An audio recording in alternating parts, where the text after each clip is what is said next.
Hey, what's up you guys? We have made it back to Colorado and we are currently in Breckenridge, one of my favorite mountain towns, and Dylan's never been here, so I had to show him, obviously. But guys, I did it. I drove all the way through the Colorado mountains yesterday, and that has been one of my biggest fears in for ever. Since I moved to Colorado, I was afraid to drive across the strait because I just didn't think I could do it.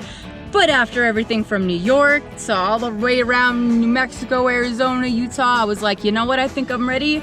And I did it, and I killed it, and we survived. And we made it to Breckenridge. We're only 2 hours away from home, but we're gonna do a little more exploring before this leg of the trip is over, so get excited.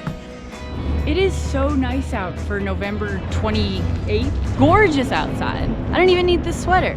Breckenridge was one of the first places I visited in Colorado years ago, and I can't stop coming back for more. This town looks like it's out of a winter Hallmark movie, but the aesthetic is only one of the great perks of this town. Though most people associate this town with skiers and adventure seekers, there's something here for everyone. You can spend hours checking out some of the 200 shops here, and it's a great place to buy good quality winter clothing and unique items, not just a bunch of tourist stores. There's also over 100 bars and restaurants to choose from, and I personally loved the bar hopping scene last time I came here. Cecilia's was great for dancing. It is also good to know that Breckenridge is a very expensive town. Yum! So we just had breakfast at breakfast, and it was delicious. I'm going to list what we had down below, but I already forgot the name of it, but it was super delicious. The Melt in the Imperial. Sorry, there's a loud bus. That looks very interesting. Not bad at all. Yeah? Good to know. But we're gonna get some coffee now at Coffee Depot.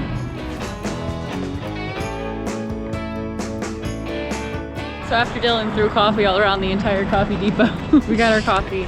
The regular iced coffees are interesting, but I would say probably get one of the fancier ones, the 250 ones.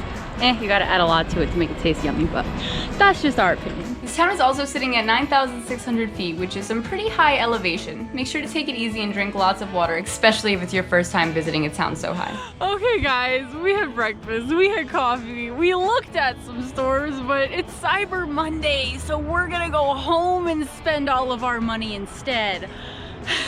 So this has been an incredible leg of this road trip, but by the time you're seeing this, we're gonna have already been on another 2-week road trip, so prepare for that. We will catch y'all on the next one.